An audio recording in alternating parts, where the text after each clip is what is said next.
साक्री शहरातील अटल उद्यानाचे पालकमंत्री जयकुमार रावल यांच्या हस्ते उद्घाटन।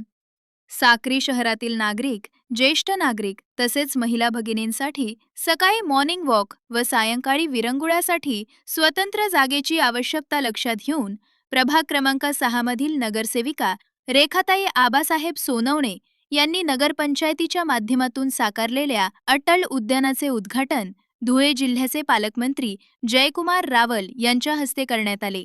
तसेच कोणाशिलाचे शुभारंभ साक्रीच्या आमदार मंजुळाताई गावित यांच्या हस्ते संपन्न झाले। उद्घाटन प्रसंगी उद्यानाची पाहणी करताना पालकमंत्री जयकुमार रावल यांनी उद्यानात बसण्यासाठी बाकांची कमतरता असल्याचे निदर्शनास आणून दिले। यावेळी त्यांनी आपल्या भाषणात डीपीडीसी निधीतून ज्येष्ठ नागरिकांसाठी तातडीनं बाके उपलब्ध करून देण्याची घोषणा केली। यावेळी बोलताना पालकमंत्री रावल म्हणाले की राजकारण जरूर करा, मात्र विकास कामांच्या बाबतीत ओढताण करू नका। जिथे विकास होतो तिथे सर्वांनी 2 पावले पुढे येऊन त्याचे स्वागत करावे। विरोधासाठी विरोध केल्यानं शहर व तालुक्याचा विकास होत नाही। आमदार मंजुळाताई गावित यांनी आपल्या भाषणात साक्री शहर व तालुक्यासाठी कोट्यवधी रुपयांची विकासकामं मंजूर केल्याची माहिती दिली। अटल उद्यानासाठीही भरीव निधी उपलब्ध करून दिला असून आगामी विकास कामांसाठी आणखी 5 कोटी रुपयांचा निधी तयार असल्याचं त्यांनी सांगितले। या कार्यक्रमास भाजप जिल्हाध्यक्ष बापूसाहेब खलाणे, जिल्हा उपाध्यक्ष चंद्रजीत पाटील, नगराध्यक्ष उषाताई पवार, उपनगराध्यक्ष ॲडव्होकेट गजेंद्र भोसले, माजी उपनगराध्यक्ष बापूसाहेब गीते, तहसीलदार साहेबराव सोनवणे, साक्री नगरपंचायतीचे मुख्याधिकारी तुषार सोनवणे, पंचायत समिती गट विकास अधिकारी शशिकांत सोनवणे, साक्री एज्युकेशन सोसायटीचे अध्यक्ष परागदादा बेडसे, राष्ट्रवादी काँग्रेसचे सुरेश अण्णा सोनवणे, शिवसेना तालुका प्रमुख पंकज मराठे, गोकुळदादा परदेशी, नगरसेविका रेखाताई सोनवणे, सोनलताई नागरे, कल्पनाताई खैरनार, भावसारताई तसेच भारतीय जनता पक्षाचे पदाधिकारी, कार्यकर्ते आणि नागरिक मोठ्या संख्येने उपस्थित होते। मीडिया लाईव्हसाठी रफिक शेख, साक्री, धुळे। नगरसेवक असतील, आमची चर्चा होत असते की साक्रीमध्ये सगळ्या प्रकारचे चांगले हुशार तज्ञ लोक आहेत। कधी काळी शिक्षकांची खाण ही कुठे आहे तर साक्री तालुका, म्हणजे साक्री तालुक्याचा शिक्षक पार कोकणामध्ये सुद्धा हा पोचायचा। आणि म्हणून तज्ञ लोकांची, हुशार लोकांची, जागृत लोकांची खाण ही आपल्या साक्री तालुक्यामध्ये आपण सगळेजण जाणतो। फक्त एकच गोष्टीचा मला थोडंसं आवर्जून उल्लेख करायचा आहे की हुशार लोक जर जास्ती एकत्रित आले तर खूप वाद होत असतात। आणि तो अनुभव आम्हाला इथे आलो की प्रत्येक गोष्टीमध्ये राजकारण, बासुंदी तयार झाली तर शेवटी मिठाचा खडा तिथे टाकलाच पाहिजे। हा नाही टाकणार तर तो टाकेल। आणि हे खऱ्या अर्थाने दुर्भाग्य आपल्या या जिल्ह्याचं बी आणि साक्री तालुक्याचं बी, आणि त्यामुळे फार मोठं नुकसान झालं।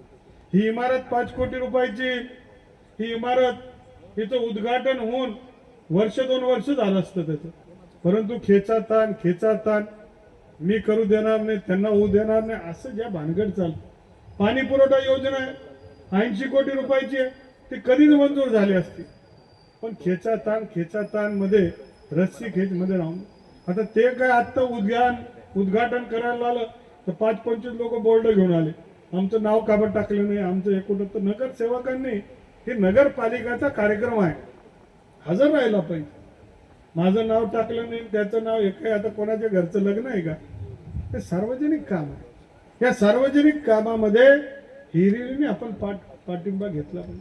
आता गटबाजी आहे, आता ही पूर्वी काँग्रेसमधली गटबाजी होती अण्णासाहेब, आता दुर्दैवाने भाजपमध्ये आम्ही इतकं इनकमिंग करून घेतलंय, चांगलं बी वाईट बी, आने दो ते आने दो मधनं चांगले बी आले आणि वांगले बी आले। हे पहिले आपण पाहायचो धुळे जिल्ह्यामध्ये अँकर गट, जवाहर गट खूप भानगडी चालल्या 30-40 वर्ष।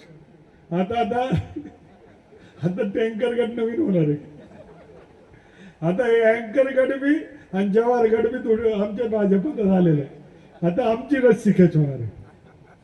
ह्या कार्यक्रमाला ते आले नाही, त्यांच्या कार्यक्रमाला हे येणार नाही। आता पालकमंत्रीची परिस्थिती काय होईल? पहिलेच चौफुलीवर मला 10 लोकांनी रोखलं, तुम्ही तो उद्यानाचा कार्यक्रमाला नंतर द्या, पहिले मंदिराच्या कार्यक्रमाला। आणि म्हणतं पहिले आमच्या त्या जिल्हा अध्यक्ष सांगेल तसं. आणि म्हणून हे जे विषय आहे, दुर्दैवाने मी हसत हसत जरी म्हटलो तरी ह्या ज्या वादविवादाचे विषय जे आहेत हे कुठेतरी आवर्ते घेतले.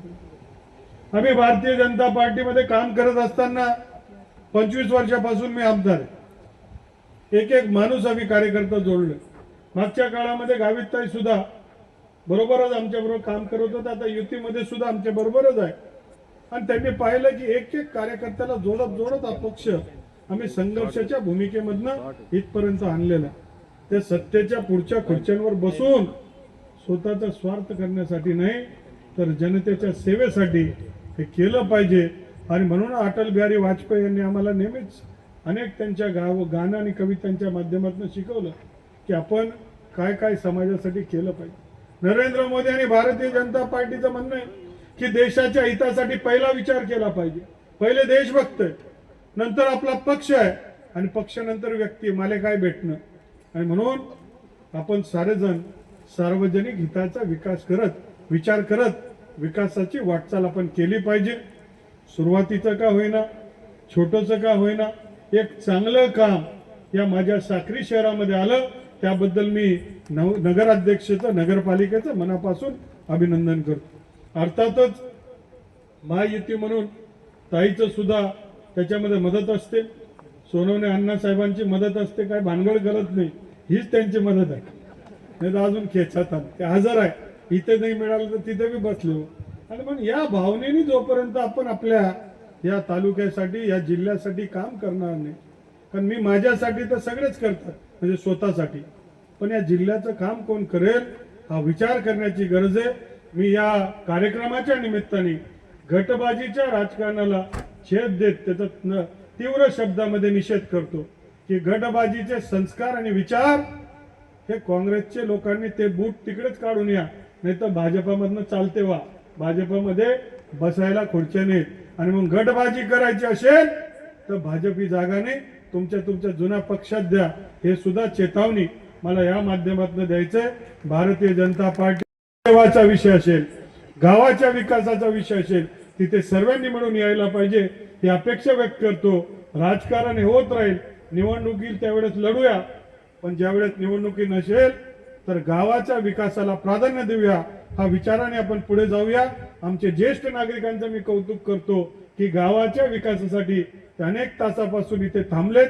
सर्व जाती धर्माचे लोक थांबलेत, त्यांचं मी अभिनंदन करतो. आपल्या सगळ्यांचं नगरपालिकेला पाठिंबा देतो आणि आश्वासन देतोय की उद्याच्या डीपीडीसी मधनं भरीव निधी या साक्री शहरासाठी, या साक्री तालुक्यासाठी, पिंपळनेर शहरासाठी दिल्याशिवाय राहणार नाही ही ग्वाही देतो. आणि माझे 2 शब्द संपवतो. आपण सगळ्यांनी अनेक प्रेमाचे सत्कार केले त्याबद्दल आपल्या सगळ्यांचे आभार मानतो.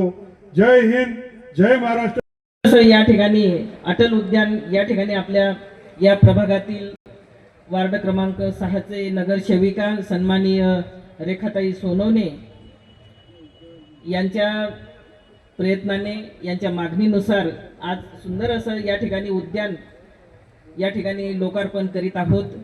खरोखर मनापासून मी आपल्या या नगरपंचायतीचे सर्वच नगरसेवकांचा देखील मनापासून आभार मानते. खरं तर या ठिकाणी नगरपंचायत झाल्यापासून अनेक प्रकारचं आणि अनेक हेडमधून या ठिकाणी आपल्या शहरासाठी निधी आलेला आहे. त्यातलाच हा आपल्या मागणीनुसार नगर विकास या विभागातून 2016 ऑगस्ट 2024 रोजी आपल्याला ह्या साक्री विभागासाठी, साक्री शहरासाठी आणि साक्री नगरपंचायतीसाठी हा 5 कोटीचा निधी आपल्या या संपूर्ण साक्री शहरातली 17 वार्ड आहेत त्या 17 वार्डांसाठी हा 5 कोटीचा निधी हा आपल्या शहरासाठी त्यावेळेस आपण आणून दिलेला आहे. त्याच्या या अगोदर भरपूर आपल्या शहरासाठी आपण निधी आणलेला आहे, परंतु आता सध्या आपण ह्या शहरासाठी जे 17 वार्ड आहेत त्या 17 वार्डांमध्ये सुद्धा बरीचशी कामं पूर्ण झालेली आहेत आणि काही कामं मला वाटतं 2-4 फक्त कामं अपूर्ण असतील, तेही आता थोड्या दिवसात काही पूर्ण होतील. अशा पद्धतीने हे नगर विकास खात्याकडून आपल्याला हे निधी आमच्या या प्रयत्नातून आणि आमच्या आमदार निधीतून ह्या सर्व शहरासाठी अनेक प्रकारचा हा निधी उपलब्ध करून दिलेला आहे.